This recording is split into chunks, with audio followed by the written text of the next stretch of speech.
Let's talk about data.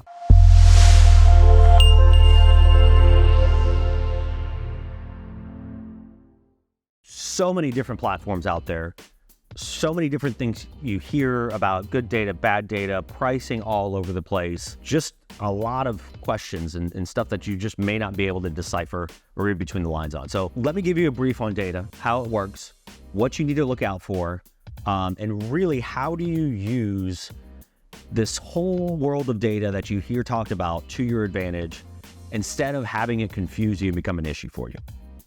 So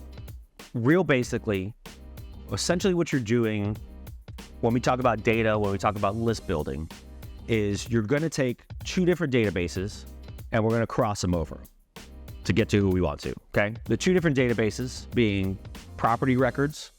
So the stuff that you see on a county auditor site, the basic information on the property, including the owner name, square footage, bed, bath, county codes, all that kind of stuff. So the stuff that's basically public assessor data per county. And then there's what we'll call contact data. So cell phones, home phone numbers, relatives, email addresses, confirmed mailing addresses, all of those things. These are the two worlds that exist that we're crossing over. Two very different worlds.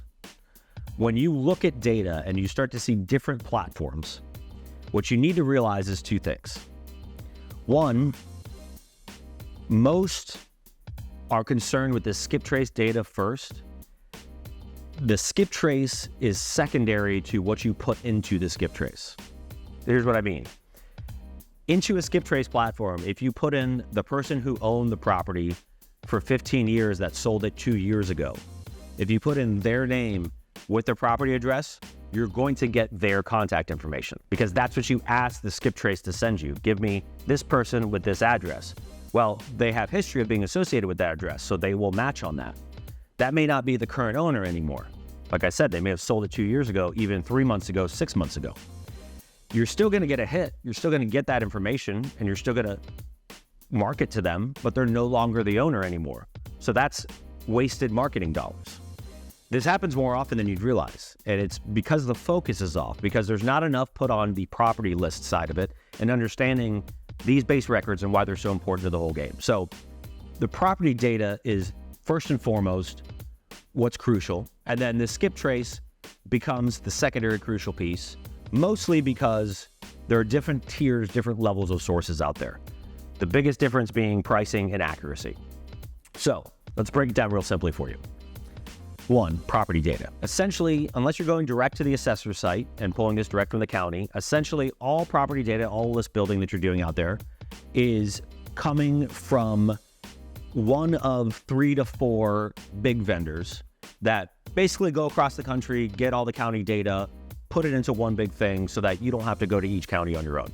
They amass it, big platforms buy that, lease it annually, and then we have all the property data for every parcel in the country, and those get updated from the vendor. Depending on who that vendor is, depending on their processes, and depending on the platform that's providing you that data, it has different update frequencies. So I've seen platforms that don't update it for 6 months. I've seen ones go a year. I've seen ones that update every day. You want the everyday updates, obviously. That's going to be the quickest. Not every one of them is perfect, but here's the thing to look out for. Are you getting data that is 6 months old, meaning it hasn't been updated in 6 months? And I want you to really focus about this and hear this because it's so crucial to something going on in the background that's misleading you in the KPIs and what the KPIs are actually telling you, right? So what'll happen is you will skip trace the list and you'll say, okay, I got a 95%, 98% hit rate. That's a good property list. But like I said, some of those may be old owners. So now you input that list into your marketing and you say, man, we just didn't get the same results. We got a lot of wrong number. We got a lot of, I don't own that property anymore. We got a lot of not interested. And by a lot, a significant percentage change once you sit down and you drill down the numbers. And this is something, by the way, is not made up. I see this every week still going on. What happens is that owner starts to change everything. Oh man, everything's broken. I got to tweak this, I got to tweak that. We end up pulling the list and run just a simple check. Ignore the phone numbers. Let's just look and see if for this list, if all of these owners, the name and the mailing address, are correct for who the current owner is. In some cases, those lists are 30% inaccurate. Think about that number. 30% of that list is either a previous owner that no longer owns the property, or the mailing address for that owner or the name is off in some way. And that name and mailing address being off will change the skip trace side and how that performs and the accuracy. So if 30% of that initial list, before I've even sent one piece of marketing, if 30% of that list is wrong, think about what that does to your overall numbers that come out. But more importantly, think about that huge amount of waste in time, energy, and spend that has gone out to old owners and gone through your team and burning up their time, all because the list that you pulled was 6 months old.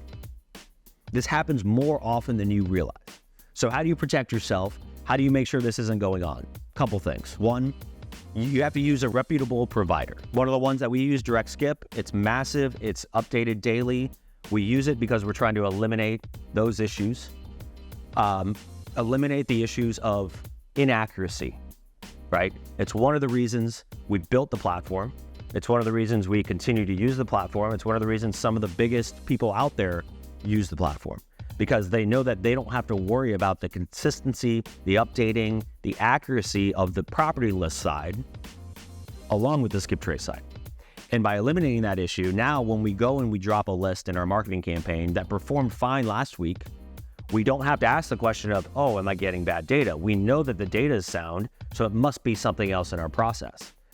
Think about the headache that eliminates now. That huge question mark goes away. And we're able to know that what we're putting into our marketing campaigns is highly accurate. We're not shooting ourselves in the foot with 30% of the list not being accurate right from the get-go. So this is a major point you have to look out for. And instead of just shopping things by price, realize that there's a trade-off. Because if you pay half the amount for those records, but 30% of it is inaccurate, your results aren't going to come out the way you want them to. You're wasting time and energy and money trying to save money, and it's actually shooting yourself in the foot, working backwards against you. So make sure that you eliminate that issue, but more importantly, make sure whoever you use, just get into the data and start poking around. If you go in there and you see a last sale date in your market of 6 months ago or a year ago, that's troublesome. That's pointing to the fact that, hey, there's 6 months of data missing for how those properties have moved around and who owns them and the transactions associated. And when you go apply your criteria to find your list segments, none of that's going to work properly anymore. It's going to be all inaccurate. So look out for that first and foremost. But, honestly, instead of worrying about it, just use the right source so that it never becomes a question. And I will not mention names, but there are some very big platforms out there that once you start investigating this way, you'll find what you thought to be very accurate and trustworthy are not updated on the frequency that you think. So much so that over the years, we built our own platform because we saw that going on so many times. So look out for it, eliminate it, just make sure that you're using a data source that you know is reputable, be able to call them up and ask them questions and hey, what's this, what's that, what does this mean? Even if you don't know how to search it, these are questions that you should be able to ask and should get straightforward answers to. And then just eliminate that issue so it doesn't become something that deters you from optimizing your marketing and getting that machine working the way you want it to.